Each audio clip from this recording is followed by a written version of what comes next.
episode van Radio Scriptura, 'n potgooi van Scriptura. 2 Timoteus 3 vers 16 en 17 sê die hele skrif is deur God geasem. Die woord van God is voldoende om ons te onderrig in die waarheid, dwaling te bestry, verkeerdhede reg te stel en 'n regte leefstyl by ons te kweek. Scriptura is daarop gemik om dit vir jou te wys. Jou gasheer vir hierdie episode is Jaco de Beer. Goeiemôre ook aan ons luisteraars en ook aan my mede-kollega wat saam met my opneem vanoggend, Gerry, dis net die twee van ons. Goeiemôre Gerry, hoe gaan dit daar by jou? Goed, dankie. Met jou? Dit gaan ook goed. Ons het 'n bietjie storms in die Kaap gehad die week, dis koud. Dis reën weer vandag, maar ja, ons is warm in die hart. Lekker om weer te gesels en voort te gaan met ons episode vanoggend. Ons gaan weer voort vanoggend met die katekismes oor menslike seksualiteit.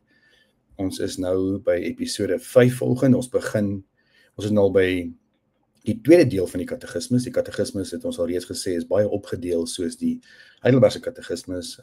Deel 1 is ons troos gedeelte gewees waar ons gepraat het en deel 2 kom nou by die sondeval uit en ons begin vanoggend daarmee. Die impak van die sondeval op ons seksuele begeertes en ons seksuele identiteit. En dit is dan ook die eerste episode van daai deel van die sondeval gedeelte. Daar's 'n paar episodes in daai opname of daai gedeelte van die katekismes en ons tema soos op die skerm is vanoggend is episode 1 wat uit vraag 16 tot 18 kom van die katekismes.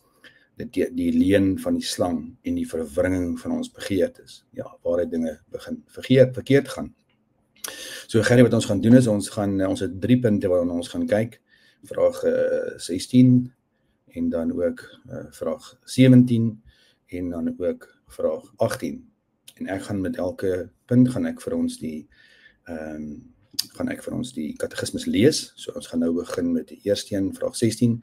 Gaan het vir ons die katekismes lees, dat ons net daai agtergrond het en dan kan ons saam begin gesels oor wat die katekismes vir ons daaruit leer.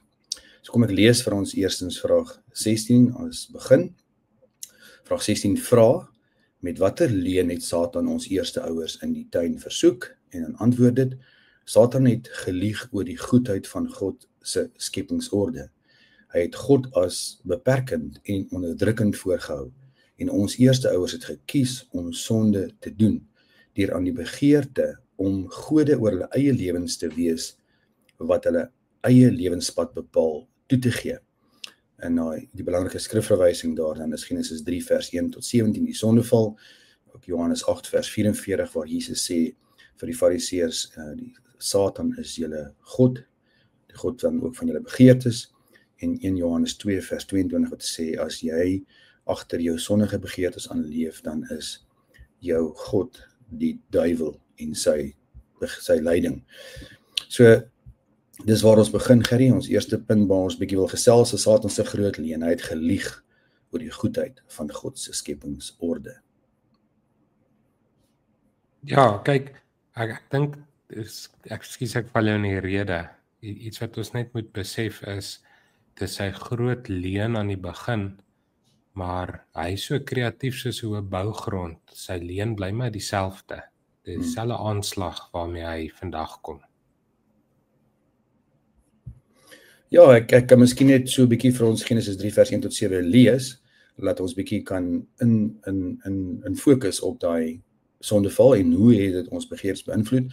Genesis 3 vers 1 tot 7. Die slang was listiger as al die diere van die veld wat die Here God gemaak het. Hy sê toe vir die vrou, het God werklik gesê, julle mag nie eet van al die boom van al die bome van die tuin nie. Die vrou antwoord die slang, ons mag eet van die vrugte van die bome van die tuin, maar van die vrugte van die boom wat in die middel van die tuin is, het God gesê, julle mag daarvan nie eet en dit nie aanraak nie, anders sal julle sterwe. Toe sê die slang vir die vrou, julle sal seker nie sterwe nie, want God weet dat wanneer julle daarvan eet, julle oë oopgaan en julle soos God sal wees, deur goed en kwaad te ken. En daarso is die groot uitdaging om God te wees oor jou eie begeertes. Ons begeertes word gebruik, hier word ons begeertes voorgestel, die mens moet nou begeer om soos God te wees en daai begeerte om dan God oor sy eie lewe te wees. toe die vrou sien dat die boom goed was om van te eet en 'n lus vir die oë en 'n boom wat begeerlik was om verstand te gee, neem sy van sy vrug en eet. En sy gee ook vir haar man wat by haar was en hy het geëet. Toe gaan albei sy oë oop en hulle het geweet dat hulle naak was en hulle het vyeblare aan mekaar geryg en vir hulle voorskote gemaak. Ja, die Satan het duidelik hier 'n leuen aan die mens kom propageer. Hy het kom lieg oor God se goedheid. Hy het heeltemal God se opdrag verdraai. En hy het kom gelieg oor God se goedheid. En ek dink oor die ander belangrike punt wat ons moet raak sien hier, is die skepingsorde. Adam was daar. So die omkeer van die skepingsorde van man en vrou, dis presies wat ons daar gesien gebeur het, né? Adam versaak sy rol as man en hoof van sy gesin, en die vrou neem daai rol oor deur nie te Adam eerstens versaak sy plek en die vrou bo oor dit en sy neem en gee vir hom. Dis God se goeie skepingsorde en so word ons totaal verwring in ons wese deur 'n leuen oor God se goedheid. God wat die goeie God is wat Adam en Eva geken het. Hulle het hom as hulle Vader geken, skepping van alles, die gewer van alle goedheid en lewe. Hulle het nie 'n leenaar eers geken nie. Hier kom 'n vreemde leenaar na hulle toe en hy vertel vir hulle 'n leuen oor die God wat hulle persoonlik ken en wie hulle moes bly vertrou het.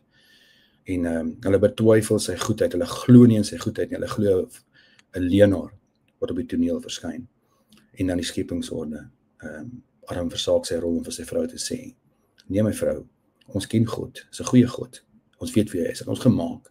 Alles wat hy sê is goed, daar's niks verkeerd in wat hy sê nie, daar's nie 'n leuen in wat hy sê nie."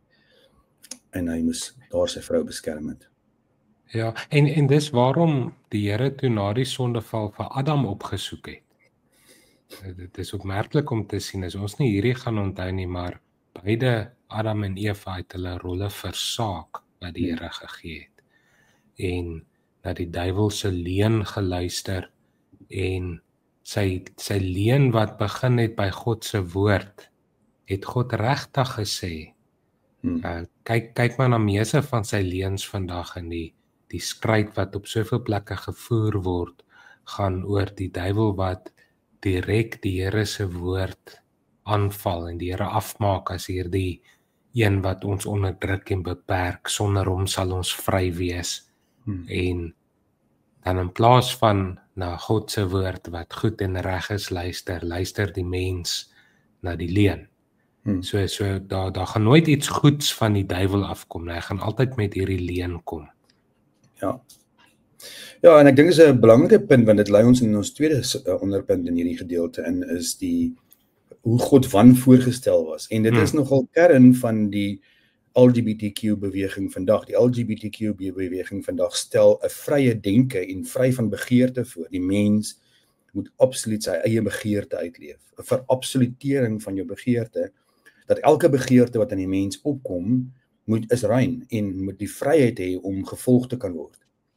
En dit staan direk teenoor wat God gesê het, is dat ons na hom moet luister, nie na ons begeertes nie, en dat die feit dat ons nie ons begeertes kan uitleef soos ons wil nie, maak God beperkend en onderdrukkend.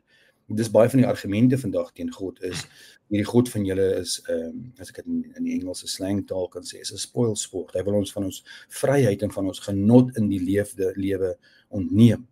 Teenoor die feit dat God 'n liefdesvolle skepper is, die een wat waarlik goed in sy wese is, geen sonde ken nie, en alles wat hy doen reg en goed is. Met ander woorde, wat hy in ons voorgestel het, hoe ons moet leef, hoe hy ons geskaap het, en wat sy rol ons begeertes moet speel, om sy begeertes na te volg, nie ons eie begeertes nie, is nie onderdrukkend nie, en beperkend nie, dis goed. Ja, ek dink mense maak 'n groot fout, ons is dalk baie keer self ook, deur vryheid met losbandigheid te verwar. Vryheid beteken nie, ek doen net wat ek wil, wanneer ek wil en waar ek wil nie. Vryheid is om binne die orde wat God geskep het dan te lewe. Dan is jy soos 'n vis in water. En nou word losbandigheid, enige iets is geoorloof, verwar met hierdie vryheid. En daarom sal mense sê, maar doen net wat jou gelukkig maak. Volg jou hart, ons sal vorentoe in die episode daaroor gesels. So hierdie verwarring van vryheid met losbandigheid, dink ek is nog 'n probleem en dit kom ook van die sondeval af. Ja, die hele idee om jou eie begeertes teenoor God te stel, is om jouself as God te verhef, om jou eie begeertes as die bepalende faktor oor jou eie lewe te plaas, is om jouself tot 'n God verhef, jouself tot bo God te verhef, sy eie goeie weg. En dis wat ons eerste ouers gedoen het, dat gekies om gode oor hulle eie lewens te wees, en te besluit hoe orde moet wees. Adam kies om stil te bly. Eva kies om bo oor haar man te gaan en te kies vir die Satan se begeertes, en beide van hulle kies om hulle eie begeertes te volg. Eva bied vir haar man aan, en hy volg die begeerte om soos God te wees. En daai keuse het dan uitgeloop op afgodery. Ek is nou God van my lewe, my begeertes bepaal wat ek moet wees en gaan wees, en dit vloei ook uit na ons seksualiteit vandag. Adam en Eva het onmiddellik na hulle daai sonde gepleeg het, was hulle skaam oor hulle seksualiteit. Skielik is goeie begeertes lelike begeertes. Wat God goed gegee het, maar dan kies die mens om van daai seksualiteit van homself iets te maak in sy eie begeerte, wat hy wil hê, hoe hy dit wil sien. En dit sien ons uitspeel na vandag toe. En so bepaal die mens sy eie lewe. Selfbepaling bo God se wil. Hulle wil hulle eie lewenspad bepaal, lossny van God af, en selfs in die seksualiteit, en ek meen ons is nou besig met seksualiteit, want dit is waaroor hierdie katekismes gaan. So as jy jouself as 'n God aanstel, bepaal jy dan ook wat is jy as 'n mens? Is ek 'n man of is ek 'n vrou, of wat se identiteit gee jy in jouself dan? Want nou het jy volle reg oor jou eie begeertes. Dis die leuen van die Satan, is dat die mens het reg oor sy eie begeertes. Die mens het reg om her te definieer wat God gesê het, die goeie orde van God. Man, ek het jou man gemaak, met kwaliteite wat in jou behoort, ek het jou vrou gemaak, met kwaliteite wat in jou behoort, ook unieke begeertes, gedeelde begeertes, maar ook uniek, want is man en vrou. En daai begeertes word verwring deur die mens wat homself nou aanstel daaroor, en dit herdefinieer as God van sy eie lewe. So, ek weet nie of daar nog iets is wat jy wil byvoeg daarin, Gerrit, dan kan ons maar oorgaan na die ons volgende vraag, vraag 17, is daar miskien... Ja, het kan aangaan. Goed, kom ons kyk dan nog vraag 17. So wat ons nou gesien het in vraag 16 is hoe die mens doelloos gekies het teen God, wat dan tot die verwringing van sy begeertes gelei het. En wat tot alle mense deurwerk. Adam was die federale hoof van die mensdom. Uit Adam uit sou daar 'n nageslag volg met hierdie erfsonde, wat hulle by hulle eie ouers geërf het. Ons sien dit uitspeel, byvoorbeeld in Kain en Abel se lewe. En dis waar vraag 17 ons verder neem. Wat het met ons begeertes gebeur in die sondeval? En dit is natuurlik die vrug van wat ons sien vandag. Ek dink baie mense maak die fout. Jy het vroeër geraak daaraan toe ons gesels oor episode, en ons gaan dit nou 'n bietjie verder trap, is dat hoe ons LGBTQ beweging beweer, maar die mens is so gebore, en hy is nie eintlik ver verkeerd nie, ja. Dit is so, uit Adam uit is ons so gebore, en dit is die hartseer dat hulle dit hulle mis die punt van voor die sondeval. Wie was God? Wat is sy wese, wat is sy karakter, en wat het God geskape? En nou staan hulle vas net op die sondeval. Hulle leef na die sondeval, want hulle is ateïsties in hulle denke. Hulle dink, en selfs die sogenaamde LGBTQ Christenbeweging is ateïsties en gnosties in hulle denke. Want hulle ontken die sondeval as het ware. Hulle ken alles wat God gemaak het voor die sondeval, en hulle skryf aan God boosheid toe, deur te sê die mens word so gebore, maar in die sin voor die skepping. Ons erken dit, dat die mens so gebore word uit Adam in die sondeval, maar het is vals om te sê die mens word so gebore vanuit hoe God hom gemaak het voor die sondeval. Dit skep aan God boosheid toe, en ons weet, belydenis leer as geen boosheid in God nie. Maar die gevolg van daai sondeval is die verwringing van al ons begeertes. Selfs die wat in ons is, wat ons nie eens doelwis kies nie, en ek dink hier kan ook 'n bietjie iets van die Arminiaanse denke insien, dat jy word eers sondig as jy jou verkeerde begeertes volg. Die idee van dat elke kind mos met 'n skoon bladsy gebore word, en dat al jou begeertes is eintlik rein, jy word rein gebore, maar jy word sondig wanneer jy kies.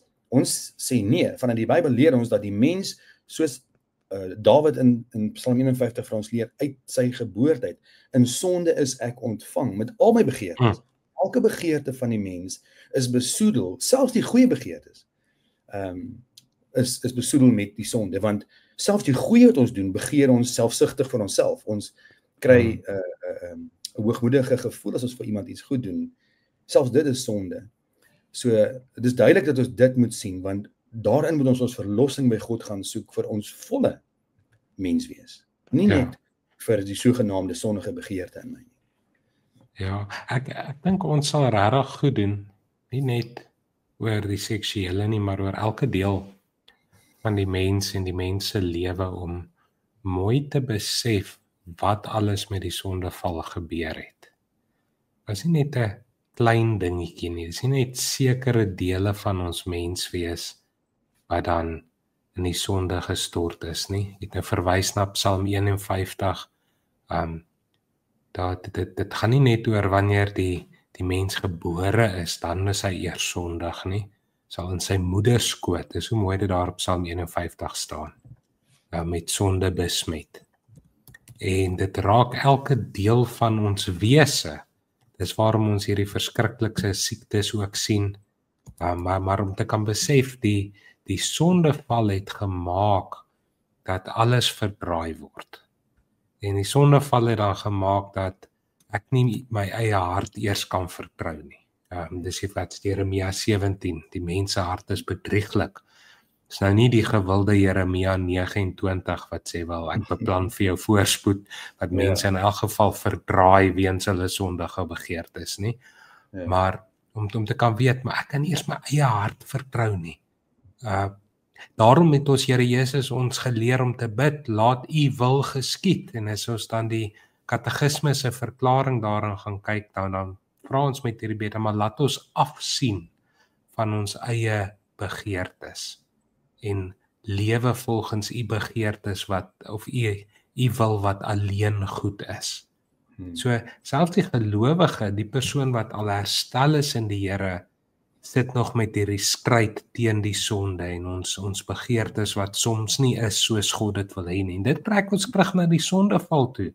Ek weet mense hou nie daarvan om te hoor van die sonde en die sondeval nie, maar ons moet mooi dink, mooi besef hoe groot dit was wat gebeur het, dat dit veroorsaak het dat ons Here Jesus aarde toe gestuur moes word om versoening te bring.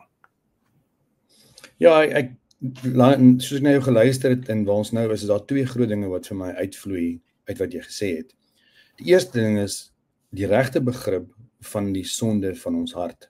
En jy het Jeremia 17 verwys en kom ek lees dit net eers. Jeremia 17 vers 9 tot 10. Bedrieglik is die hart bo alle dinge. Nee, bo alle dinge, bedrieglik bo alle dinge. Verdorwe is dit, verdorwe in sy wese. Dis 'n sterk woord wat Jeremia gebruik. Wie kan dit ken? Niemand. Die antwoord is logies, niemand kan dit ken nie. Ek, die Here, deursoek die hart, toets die niere, om elkeen te gee na sy weë, volgens die vrug van sy handelinge.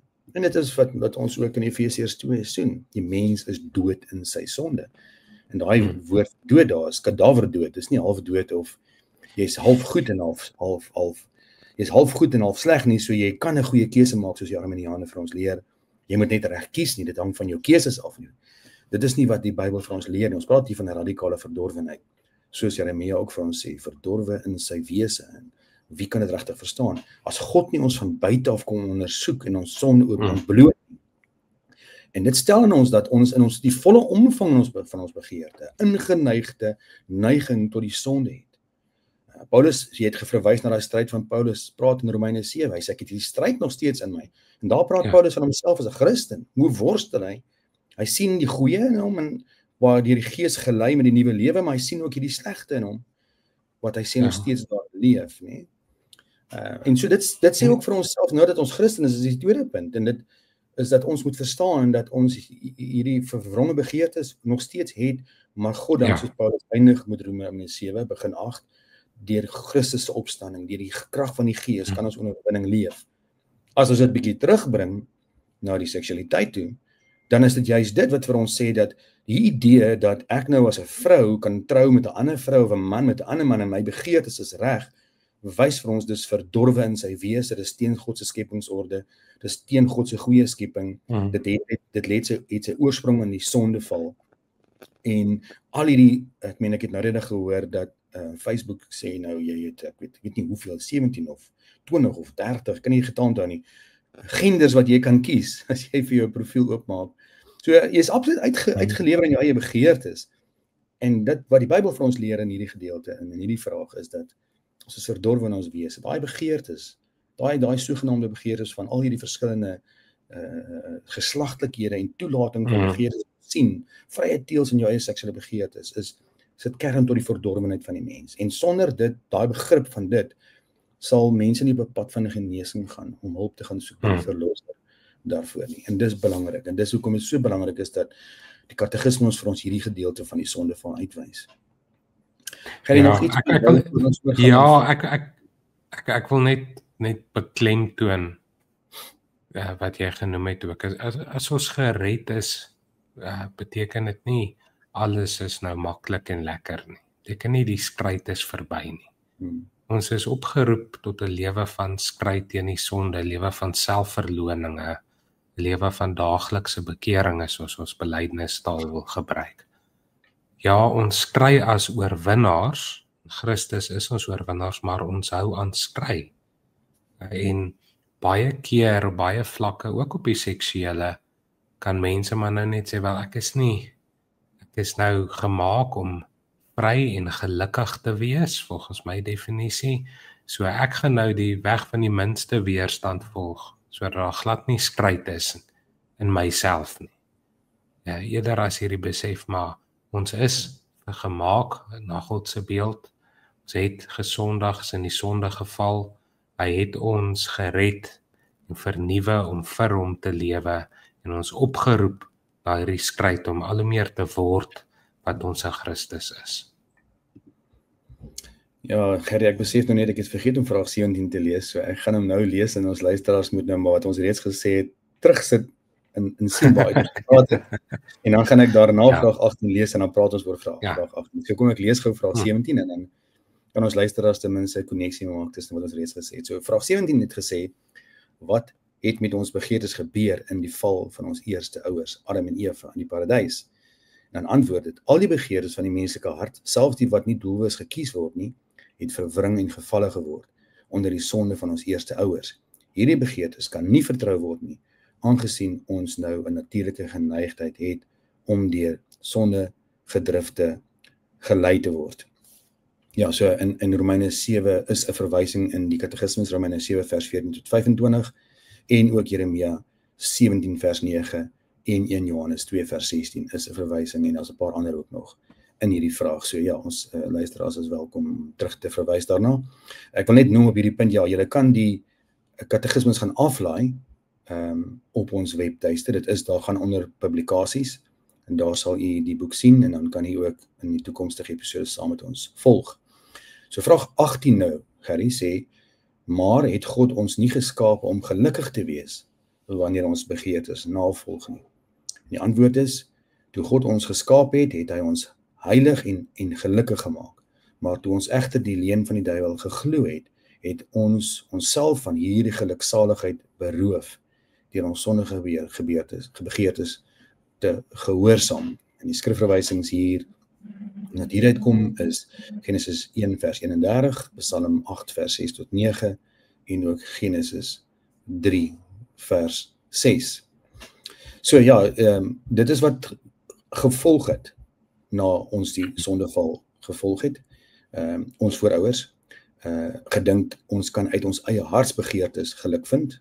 Ek dink hier kan ons lekker gesels oor die idee vandag wat ons sê, volg jou hart, volg jou eie begeertes en jy sal gelukkig wees.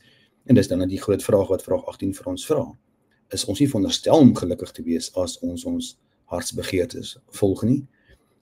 Ja, God se oorspronklike plan. Hy het ons dan heilig en goed geskaap. Ek meen, dan moet ons eintlik gelukkig wees daarin. Maar weer eens dink ek vergeet ons dat daar 'n sondegeval was. En sondige begeertes soos ons reeds uitgewys het, verwronge geraak het. En as ons nou ons sondige begeertes net bloot volg, of ons begeertes, kom ons sê in die algemeen net hierdie die logie van volg jou hart, volg, dan lei dit tot ellende, en dit bring nie waarheid nie. Ja, ek wil graag na 2 psalms verwys. Die eerste is Psalm 37 vers 4. Die Here sal vir jou die begeertes van jou hart gee. Maar jy moet die hele vers lees, die hele Psalm. Verlustig jou in die Here en hy sal jou die begeertes van jou hart gee. Soos hy jou begeertes draai na die dinge wat hy wil hê, dan gee hy dit graag vir jou. En daarmee saam ook Psalm 1. Jou eerste Psalm begin met die woord, die ouer vertaling vertaal het met welgeluksalig. Dit beteken om waarlik geseënd te wees, om 'n volheid van lewe te hê, om gelukkig te wees, as jy dit so wil stel. Dan sê die Here, daardie geluk kom nie uit die volg van ons eie pad, ons eie begeertes nie, maar die volg van sy pad. So ons moet mooi besef, al voel dit vir ons of ons begeertes geluk bring. Al voel dit vir ons of we lewe in die sonde, of we lewe volgens wat ons eie harte wil hê, ons het regtig gelukkig maak. Op die ou end doen dit nie. Op die ou end skep dit baie meer seer en vra by onsself. Ja, in daardie oomblik of oomblikke kan dit dalk vir jou voel, wel, ek is nou regtig gelukkig, ek is vry, ek is wie ek moet wees. Maar op die ou end, as ons mooi eerlik is met onsself, dan lei dit tot baie meer hartseer. En op die ou end, as ons nie tot bekering sou kom nie, lei die pad van ons eie harte na die ewige dood toe. Ja, as ek net bietjie terug kan stap na Jeremia 17 weer, wat sê, God ken die hart, God ondersoek die hart. Ja. En as hy daardie woordjie niere gebruik, dan probeer hy Jeremia vir ons die diepte van God se ondersoek in ons lewe bring. En so wat ons moet sien is dat die Bybel is soos 'n X-ray masjien, as jy wil, nee, of 'n CT scan. Ek weet nie of jy al die foto's gesien het, as hulle veral as hulle die meer ingewikkeld is in die sonars en die CT scans en goed doen, hulle lê jou hele geraamte daar nie en hulle sien tot binne in jou bene in nie. Dis die idee wat Jeremia gee. En as daai prentjie van my en jou op die skerm van God deur die woord is die X-ray masjien, as jy wil, skyn en hy kom op die skerm, dan skrik ons onsself flou as ons die werklike beeld kry van wie ek en jy werklik in ons wese is. En dit is wat ons met hierdie spesifieke episode wil bereik. Ons wil God se siening van die mens in sy sonde blootstel, sodat ons, soos ons aangekom het, eerstens gesê het, God het goed geskape, maar die mens het in sonde geval, en nou is sy begeertes verwronge, sodat ons as mens, soos die psalmdigter vir ons sê, in die lig van God sien ons die lig, kan sien wie ons self is. Laat ons kan sien, maar ek kan nie my eie begeertes met volg nie. My hart is bedrieglik bo alle dinge, hy is vervul met leuns, hy gaan vir my bedrieg. Ek verstaan nie eers die leuns van my eie hart nie. Ek dink ek is reg. Dis baie keer die ironie, die mens dink hy is reg. Die Bybel sê ook van Spreuke is vol daarvan. Die mens, die ongeregtige dink in sy eie gedagtes, dat hy bedink die regte en hy volg die regte. Die woord kom na ons en hy stel die ware regte teenoor ons leuns, sodat ons die verlossing in Christus kan soek. En ons weet mos dis hoe die Heidelbergse katekismus ook werk, die troos, maar dan ook die sondeval en dan die hoop, en dis waartoe ons werk. Ons is nou in die middelgedeelte waar ons juist wil sien, dat ons die sonde goed verstaan, dat ek selfs as 'n Christen die bedrieglikheid nog steeds van my eie hart kan verstaan, dat ek daagliks vir myself, en soos die katekismus ook sê, 'n ware Christen is iemand wat daagliks 'n afkeer het in sy eie sondige begeertes, en in die verlossing van Christus die hoop gaan soek van 'n nuwe lewe en dit navolg deur die krag van die Gees. Want soos ons hier vir mekaar sê, daai begeertes van ons lei tot die dood, maar ware geluk bring daar waar ons na God se beloftes en God se woord streef, daar waar ons sy Gees volg, daar waar ons die nuwe lewe, die nuwe mens wat opstaan in Christus deur die Gees volg en dat meer gestalte kry deur die kragtige werking van die Gees in ons lewe. En Satan wil ons weglei daarvan af. Hy sal nog steeds aktief werk in die Christen om hierdie leuen te laat volg, en dit sien ons dan uitspeel in die LGBTQ, sogenaamde Christelike LGBTQ beweging, om dit goed te praat, om die sondige begeertes goed te praat en dan mense vrye teels daarin te gee. Dis die leuen. Dis nie die goeie weg van God nie. God se goeie weg is om by sy orde te bly en die verlossing in Christus na te streef. Ja, kyk, ons hele episode is mens aan die sondeval dink, gevolge daarvan in ons harte en ons lewens, moet ons besef die goeie nuus van redding begin met die slegte nuus. En eers wanneer die Heilige Gees in jou werk, kan jy besef, wel daar is slegte nuus en ek het redding nodig. Dan kan ons besef wel wie ons waarlik is. Dan kan ons na die woord begin luister, is God van, soos jy nou sê in Jeremia 17, en dit my dadelik aan Hebreërs 4 ook laat dink van God se woord wat sny tot in ons diepste binneste. Dis eers as die Here in ons werk wat ons dit kan besef. En daarom moet ons as die Here se kerk nie moedeloos raak as ons sien hoe dinge in die wêreld gaan nie, ook nie moedeloos raak as ons teen ons eie sonde sou skrei nie, maar ons roeping uitleef. Dis sê wat die Here sê en te vertrou dat hy deur sy Gees dan werk. En dit is, ek dink, die grootste ding oor baie sondes en mense wat dood is in die sondes, om hierdie besef te kry, maar hier's groot fout. En dis net die Here wat daardie besef kan werk. Ja. En wat jy gesê het, Gerrie, daar iets by my ook 'n klokkie gelui wat ek dink ons mee kan afsluit, is die seën daarvan om met jou sonde gekonfronteer te word. Vandag word beskou slegte nuus. Moenie met slegte nuus na my toe kom nie. Moenie vir my kom vertel van al hierdie sondige begeertes en die sondeval. Kom praat net met my goeie dinge. Sê vir my hoe goed is ek en vertel vir my hoe goed ek kan wees as ek my goeie begeertes navolg. Ja, daar's genoeg slegte nuus in die wêreld. Die kerk moet nou maar net my laat goed voel.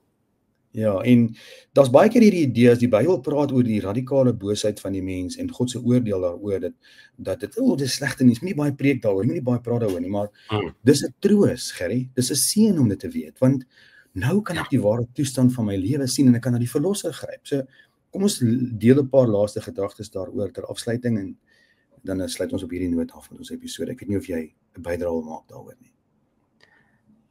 Man, ek dink jy het dit so mooi gesê nou. Die slegte nuus dis die begin van die goeie nuus. Dit is goeie nuus. Ja. Want as die Here vir ons die probleem uitwys, ja, en ons besef dit, dan gee hy vir ons ook die antwoord. Ja. En die antwoord is ons Here Jesus Christus. En as ons dan verlos, beteken dit nou nie towerstafie is geswaai. Dit is nou nie so, ek skrei nie meer teen my begeertes nie. Maar beteken ek weet, ek deel in sy oorwinning. En hy is nou besig om my heilig te maak. Ja. Ja, die katekismes het net soos ons Heidelbergse katekismes begin met die troos, dat dit 'n katekismes van troos is. En nou mag mense vra, maar wat se troos is daarin om oor sonde te hoor? Vir my is die groot troos as 'n Christen. Ek dink vir 'n Christen is die groot troos om te hoor wat gebeur het, eerstens die troos is God is 'n goeie God, hy het goed geskape. En die troos van die sondeval is vir my dat ek kan sien wat gebeur het. Ek kan sien hoekom daar nou hierdie sonde in stryd in my is. En die verdere troos is dat nou dat ek weet van hierdie sonde en van my begeertes wat so verwringe is, nou kan ek kyk na die verlosser wat hy voorsien het. So, daar's troos daarin, en ek dink kontinue wil ons ook steeds hoor, die ware Christen wil steeds hoor oor hierdie sonde, want dit help ons ook op die pad van heiligmaking.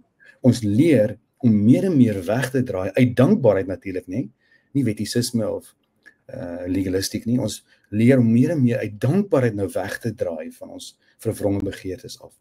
Die nuwe lewe in die opgestane Christus na te jaag deur die krag van die Gees. En dit is ook dan dit verhelder net die troos daarvan om ook hierdie tweede deel van die katekismes te sien, die sonde en die boosheid van die sonde. Goed, Gerrie, ons tyd is uit. Dit was 'n lekker episode. Het is goed om hieroor te gesels en ook dit te kan toepas, te sien hoe dit toepas selfs in die tyd waarin ons leef, met die ideologieë van ons tyd. Ja, en ons vertrou dat dit ook vir ons luisteraars 'n seën sal wees en ook 'n troos sal wees. Maar gebruik dit ook as 'n instrument, deel dit met mense om u. Ons weet daar is ook baie misleiding hieroor in die kerk, in die Weiherkerk. So gebruik dit eerstens vir u eie opbou en troos en seën, en tweedens deel dit ook met ander rondom u wat dit mag dalk nodig hê. Baie dankie, Gerrie, en groete ook aan ons luisteraars en tot 'n volgende keer.